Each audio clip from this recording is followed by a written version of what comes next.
Hello everyone, it is day 6 of the Chevy Coupe suspension swap, but this morning I had the opportunity to go visit a barn full of old cars and parts. So I'm not going to be able to do too much on the Chevy today, and I also won't have time to upload the barn find video, but here's a sneak peek. Oh my goodness, so much stuff. So it's going to be a wee bit complicated to make that video and upload it for various reasons, so don't expect that anytime soon. Meanwhile, today I will be making custom lowering blocks.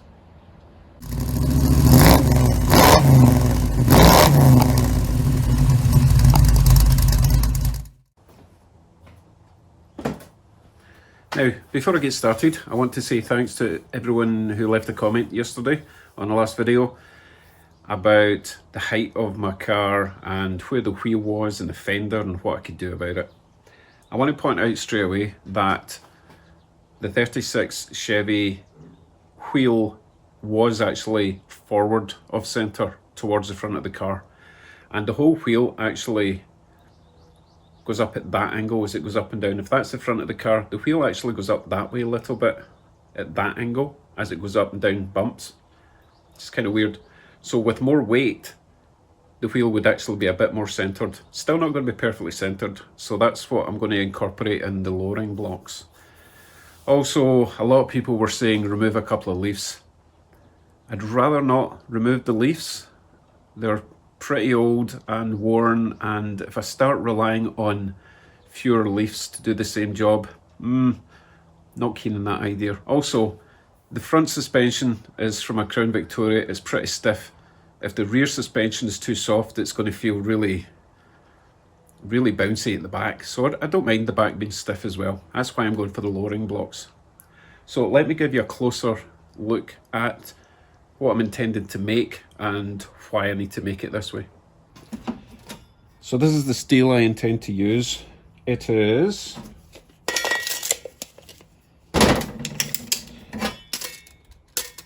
two inches by 4 inches, which is going to be perfect to sit in my perches and leaf springs. My leaf springs are 1 3/4, so just slightly narrower than that, so that's fine.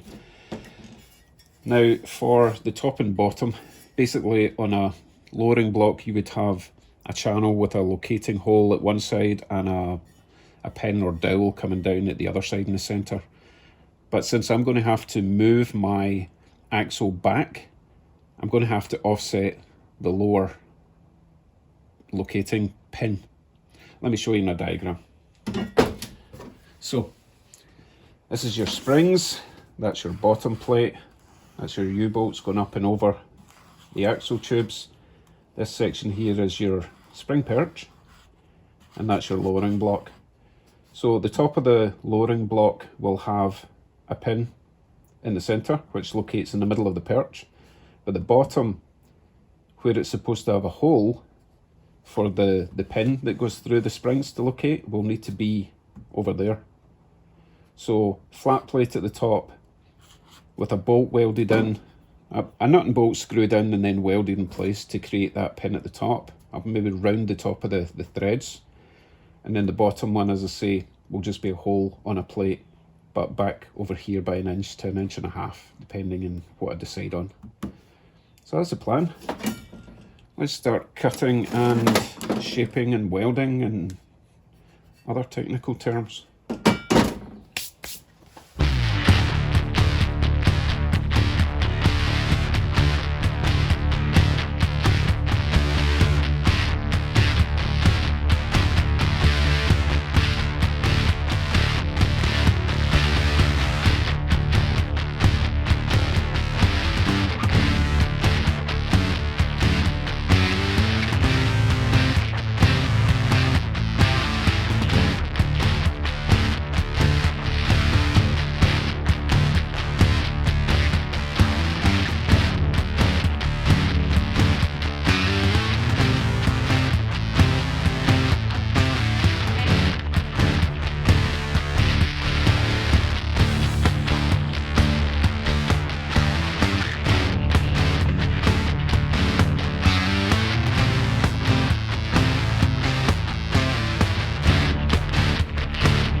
So that's all my pieces cut.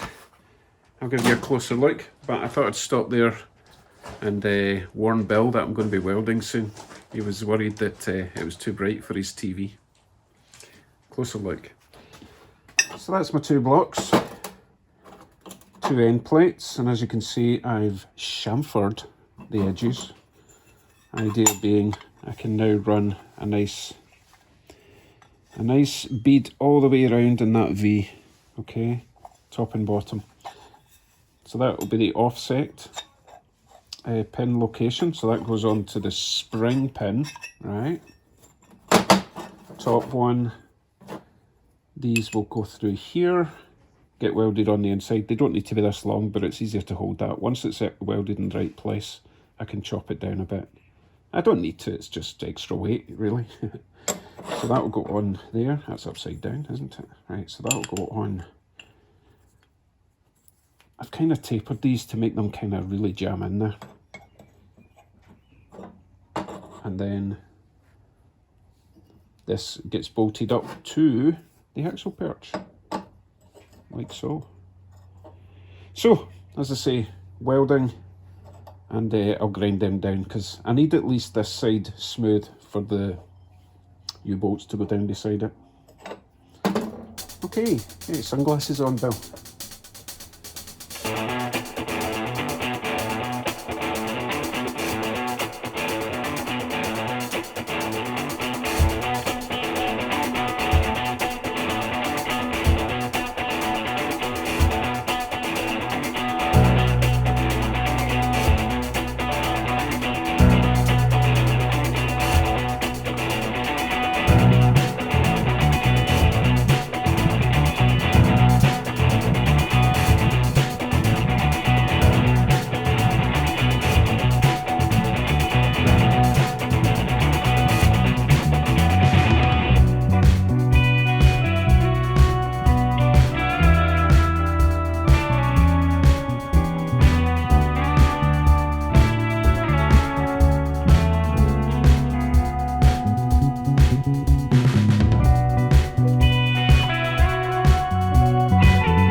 So that's my lowering blocks done. I don't even know if I need to grind them. I actually did a half decent job with the welding. If anything, that will just be a little notch where the U-bolts are next to them. Anyway, so axle perch locates there, underside offset. So if you refer back to my diagram, because the bottom section is now there, then the whole thing would have to go back to there, if that's the alignment pin at the bottom plate. So instead of sitting there, whole axle moves over to there.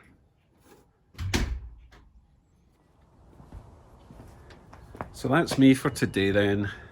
Obviously we're not going cruising this weekend, but it's all going quite smoothly, so we should definitely be back on the road for next weekend.